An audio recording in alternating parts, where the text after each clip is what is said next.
ഇങ്ങ സ്മാൾ കിടക്കാൻ എങ്ക പോങ്ക? വേണ്ട ഏട്ടാ, വിഷമിക്കണ്ട. മലയാളത്തിലിങ്ങ് പോരട്ടെ. പക്ഷെ നമ്മളെ കണ്ടാ മലയാളം ഒന്നും തോന്നുന്നില്ല കേട്ടോ. എന്തോ ഒരു ഐശ്വര്യക്കേടുണ്ട്. എവിടെ കിട്ടും? ലാർജ് സ്കെയിലോ സ്മോൾ സ്കെയിലോ? ചെറുകിട പ്രസ്ഥാനം മതി. നാടൻ സ്വദേശി എന്താ വകുപ്പുണ്ടോ? എന്നാ ചേട്ടൻ വാ, മാർക്കറ്റിനകത്ത് നമ്മുടെ അറുമുഖം ഉണ്ടോന്ന് നോക്കാം.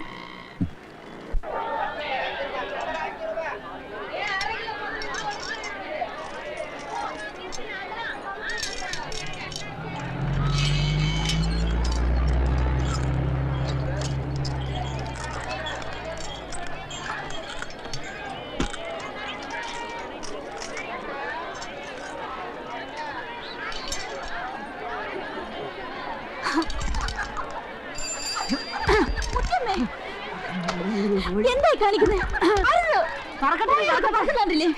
എല്ലാം ഞാൻ പറമ്പിക്കോടി. നിന്റെ കച്ചവടം ഇന്ന് ഞാൻ നിർത്തും. ഒരു 10 രൂപ ചോദിച്ചപ്പോ നീ എന്താ പറഞ്ഞത്? തരില്ല തന്നെ ഞാൻ പറഞ്ഞു.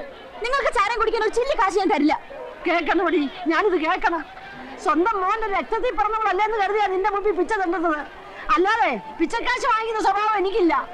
നീ ഗുണം പിടിക്കില്ലടി, നീ ഗുണം പിടിക്കില്ല. ഞാനിത് ഒരുപാട് കേട്ടതാ. മുത്തിയമ്മ പോ. അയ്യോ എന്റെ കോഴിയല്. കോഴി കോഴി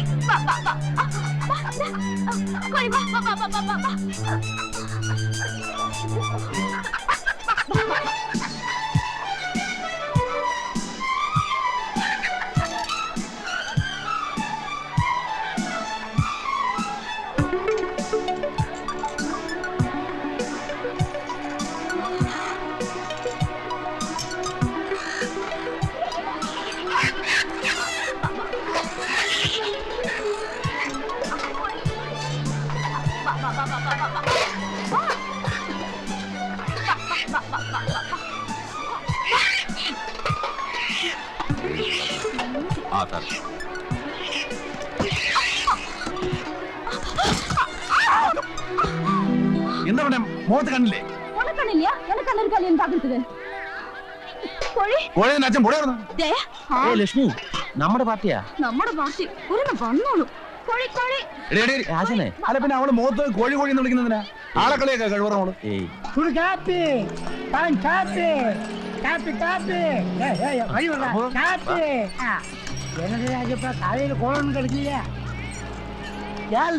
സാറ് നമ്മുടെ നാട്ടുകാരനാ. നീ ഒരു ഗ്ലൂക്കോസ് വഴി. ഗ്ലൂക്കോസ് ഗ്ലൂക്കോസ് சொன்னா இதுதான். காப்பி கச்சோட ஒரு மரதானே.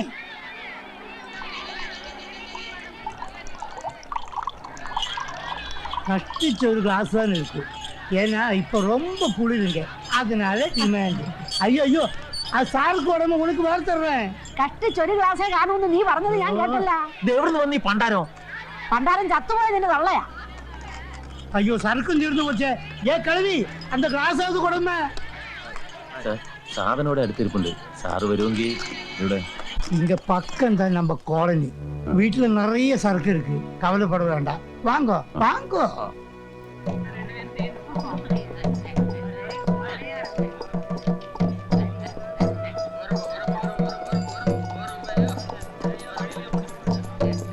வாங்க சார். இப்போ குப்பை குடிகள் எடுக்க கூடாது, பழைய மாதிரி இல்ல. ஏன்னா போலீஸ்காரர் வந்து தூக்கி போயிடும். என் வீட்டில கூப்பிட்டு யாருக்கும் இதுவரை சாராயம் கொடுத்ததில்லை. நீங்கள் நம்ம நாட்டுக்காரனல்ல, அதனால ஸ்பெஷல். எங்கடி உங்க அம்மா? கூப்பிடுறீ இதெல்லாம் என் குழந்தைங்க. எனக்கும் என் பொண்டாட்டிக்கும் இந்த விஷயத்துல மட்டும் கடவுள் ரொம்ப குறைத்து வச்சிருக்கு. കുറച്ച് കിട്ട കിടന്നാ മതി, അപ്പൊ ഒരു ചീങ്കണ്ണി റിലീസ് ആയിരുന്നു.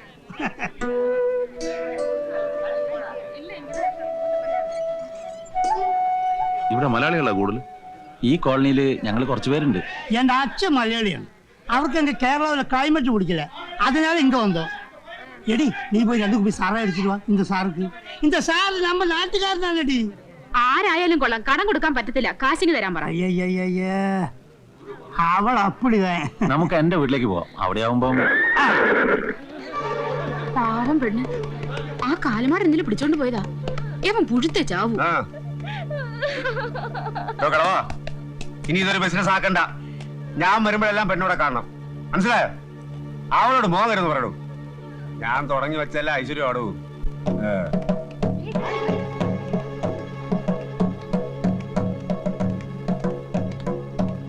എന്താടാ ഈ സമയത്ത് നീ ഇവിടെ മാർക്കറ്റിൽ 10 രൂപയ്ക്ക് കച്ചവടം നടക്കുന്ന സമയമല്ലേ? இந்த சாருக்கு ஒரு பாட்டில் வேணும்னு சொன்னாங்க அதான். யார் அவ? இது நம்ம நாட்டுல இருந்து வந்தாள். அது சரி, கையில இருக்கிற காசு எடு. கொர்றாடு. எடுத்துக்கோ. ആ കുതിരപ്പുറത്ത് വന്നാരാ? அந்த രംഗണ്ണനோட റൈറ്റ് ഹാൻഡ് ചന്ദ്രു.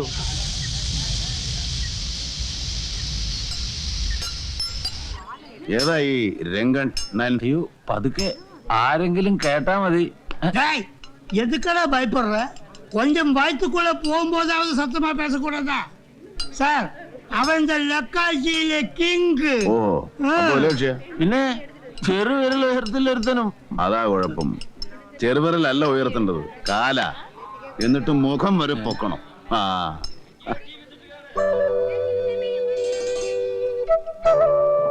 എന്റെ പെങ്ങളാ സാറേ. ഉം. മീൻകറിയാണോ മോളെ? സാർ ഇതൊന്ന് തൊട്ട് കൂട്ടി നോക്കണം. എന്നിട്ട് ആ സുൽത്താന്റെ കാര്യം പറ. എന്താ അവന്റെ പേര്? ചെങ്കയ്യണ്ണൻ. അവനൊന്ന് കാണാൻ എന്താ വഴി? വേണ്ട സാറേ, അയാളെ ഒരിക്കലും കാണരുതെന്ന് പ്രാർത്ഥിക്കുക വേണ്ടത്.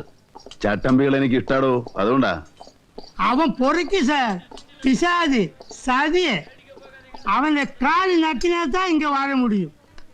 വേറെ വഴിയില്ലാമ നാങ്ക ഇപ്പിടി പண்றோம். എടോ അറുമുഖം സാർ, തനിക്ക് ഇവനുമൊക്കെ ഒരു പ്രശ്നം വന്നാലുണ്ടല്ലോ, ശിവൻ മരിക്കും. തനിക്കതറിയില്ല.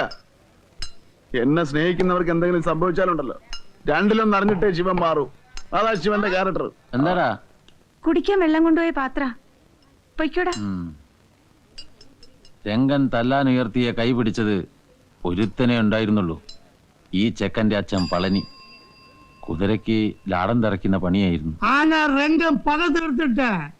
அவன் பொண்டாட்டியையும் அவனையும் வீட்டுக்குள்ள போட்டு கொளுத்துட்டேன் சார்.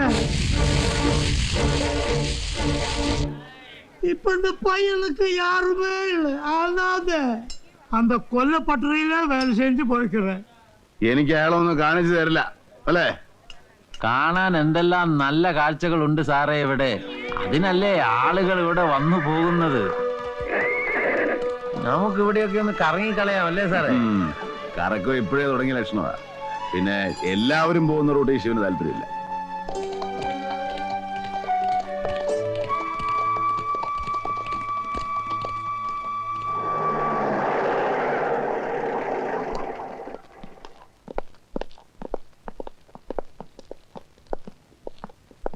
രംഗണ്ണൻ വന്നില്ലേ? இல்ல சார், அவர் அங்க இருந்து தான் ஆகணும். சின்ன பிரச்சனை இருக்கு. എന്ത് പറ്റി? உங்களுக்கு ஒண்ணும் இல்ல சார், உடனே புறப்பட சொன்னாங்க. ആര്? രംഗണ്ണനാ? ஆமா சார், எடுக்கட்டுமா? എടുത്തു.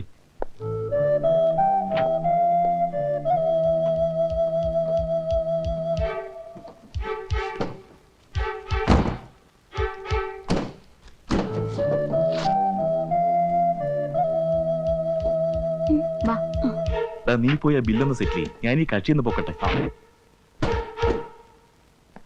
ഹലോ ആശാനെ, ഒന്ന് എഴുന്നേറ്റേ. ഹലോ. ഒന്ന് പോടാ, ഉറങ്ങാനും സമ്മതിക്കല്ലേ. ആശാനെ, ഇത് ഞാനാ. നമുക്കിപ്പോ പോണം. ഒന്ന് എഴുന്നേൽക്കുന്നേ. പോവാം, കാലത്ത് പോവാം. ഹലോ. എന്താ മാഷേ? നമുക്കിപ്പൊ തന്നെ പോണം. ഈ പാതിരാക്ക് പോണോ? നേരം എടുത്തിട്ട് പോയാ പോരെ? അല്ല, കാര്യമുണ്ട്. ഒന്ന് എഴുന്നേറ്റേ. ഷേ, എന്തൊരു പുലിവാലാണ്. ഇതാണ് ഈ തൊഴിലിനുള്ള കുഴപ്പം. നമ്മുടെ ഊണും ഉറക്കമൊക്കെ തീരുമാനിക്കുന്ന വേറെ ചില ആളുകളാണ്. ഈ കണക്കിന് പോയാൽ ശരിയാവില്ല.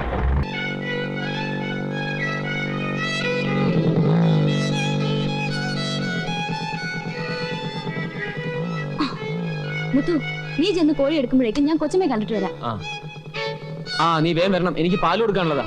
എത്ര? 20?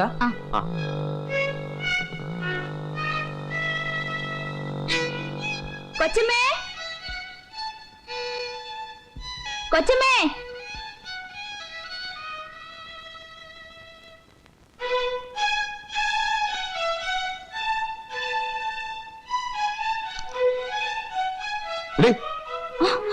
കാട്ടു തന്നെ കള്ളി. നിങ്ങളോ? നിങ്ങൾ ഇവിടെ? എന്നെ പലയിടത്തും കാണും. അത് വിട്. നിന്റെ ഈ സ്വഭാവം ശരിയാണോ? ആണോ? എനിക്ക് ഞാൻ അങ്ങനെ ചെയ്താൽ എന്നെ ആരും ഒന്നും പറയില്ല. എനിക്ക് അത്രയ്ക്ക് സ്വാതന്ത്ര്യമുള്ള വീടാ. ഞാൻ ഇവിടുന്നാ കോഴിയെ വാങ്ങുന്നേ. ഓഹോ, അപ്പൊ നാളെ നീ ഇവിടെ കയറി വല്ല പൊന്നുമുടൊക്കെ മോട്ടിച്ചാലും നീ തന്നെ പറയുമല്ലോ എനിക്ക് സ്വാതന്ത്ര്യമുള്ള വീടാണെന്ന്. ദേ, അനാവശ്യം പറയരുത്. ഞാൻ അങ്ങനെ കള്ളിയൊന്നുമല്ല. ഇന്ന് ഒരു 5 പൈസ ഞാൻ ആരും മോട്ടിച്ചിട്ടില്ല. ഇങ്ങനെയൊക്കെയാണ് ഓരോ ശീലങ്ങൾ തുടങ്ങുന്നത്.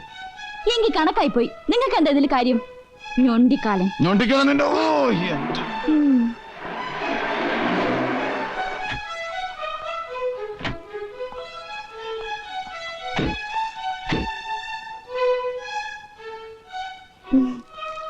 എന്താ ചേട്ടമ്പി, ഇന്ന് കച്ചവടമില്ലേ? ഉണ്ട്, കോഴി എടുക്കാൻ വന്നതാ. നീ ആ കാറിനകത്ത് പച്ചക്കറി ഇരിപ്പുണ്ട്, അതിങ്ങ് എടുത്തേ. ഗുഡ്. അങ്ങനെ നടന്നു നോക്ക്, ഇല്ലെങ്കിൽ സ്വെല്ലിങ് പോവില്ല. കൊടുക്ക്. സ്വെറ്റേഴ്സാ, ഇവള് തന്നെ ഓർമ്മിച്ചിട്ട് വാങ്ങിയതാ. അതേ കേറ്.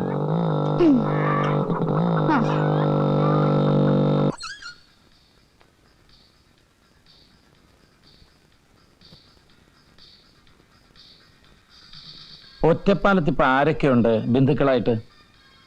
അങ്ങനെ ആരും എവിടെയില്ല. ഒരു എലിമെന്ററി സ്കൂളിൽ മാഷായിരുന്നു അച്ഛൻ. പാടവും കൃഷിയൊക്കെ ആയി അങ്ങനെ ഭേദപ്പെട്ട രീതിയിൽ ജീവിച്ചു വരുമ്പോഴാ പുള്ളിയിലെ റൊമാൻറ്റിക് ഒരു പുതിയ ബന്ധത്തിൽ ചെന്ന് ചാടുന്നത്. ഇത്തിരി സംഗീത കമ്പുണ്ടായിരുന്നു, അതാ കുഴപ്പിച്ചത്. എതിർകക്ഷി പാട്ട് ടീച്ചറായിരുന്നു. അങ്ങനെ എനിക്ക് 5 വയസ്സുള്ളപ്പോൾ ഞാൻ അച്ഛൻ്റെ 2ാം വിവാഹത്തിൻ്റെ സദ്യ ഉണ്ടു. അപ്പോ ശിവന്റെ അമ്മ? ദോഷം പറയരുതല്ലോ. വിവാഹത്തിന്റെ ആദ്യ അവസാനം ദേഹണ്ണപ്പുരയുടെ ഭാഗത്ത് കഠിനാധ്വാനം ചെയ്ത് അവരുടെ പ്രസൻസ് തെളിയിച്ചു. അവർക്ക് ഇൻഫീരിയറിറ്റി കോംപ്ലക്സ് ആയിരുന്നു. സൗന്ദര്യമില്ല, പഠിപ്പില്ല, സംഗീതവും ശാസ്ത്രവും അറിയില്ല. പാവം. അടുക്കള ചൂരി പറ്റിച്ചേർന്ന് തേങ്ങി തീർത്തു എല്ലാം. പുതിയ ബന്ധത്തില് കുട്ടികളുണ്ടായോ അച്ഛന്? 3 പേര്. അമ്മ ഒരു പെൺകുഞ്ഞിനെ കൂടെ പ്രസവിച്ചു. 7ാം വയസ്സിൽ മരിക്കും വരെ അവൾ എനിക്ക് കൂട്ടായിരുന്നു. അന്നൊരുപാട് കരഞ്ഞെങ്കിലും ഇപ്പൊ നന്നായി എന്നാ തോന്നുന്നേ. എന്താകുമായിരുന്നു അവളുടെ ജീവിതം? പതുക്കെ പഴങ്കഥകളിലെ പോലെ 2ാനമ്മ ഭരണം ടേക്ക് ഓവർ ചെയ്യുന്നു. അച്ഛൻ അമ്മയെ മറന്നു കഴിഞ്ഞതുപോലെ എന്നെയും. പലഹാരം പങ്കുവെക്കുമ്പോഴും ഉടുപ്പും ചായപ്പൻസിലും സമ്മാനിക്കുമ്പോഴും ആ കുട്ടികൾക്ക് അച്ഛൻ മുൻഗണന കൊടുത്തു. ഒടുവിൽ സ്വത്ത് ഭാഗം വയ്ക്കുമ്പോഴും. അമ്മയുടെ ഷെയറിൽ കിട്ടിയ ഒരു കൊച്ചു വീടുണ്ടായിരുന്നു. ഞാൻ അമ്മയും കൊണ്ട് അങ്ങോട്ട് മാറി. പുറത്ത് കാണിച്ചില്ലെങ്കിലും അമ്മയ്ക്ക് അതൊരു വലിയ ആശ്വാസമായിരുന്നു എന്ന് എനിക്ക് തോന്നി. ഒരു മഞ്ഞത്തുള്ളിയിൽ മഴവിൽ പൂവിടും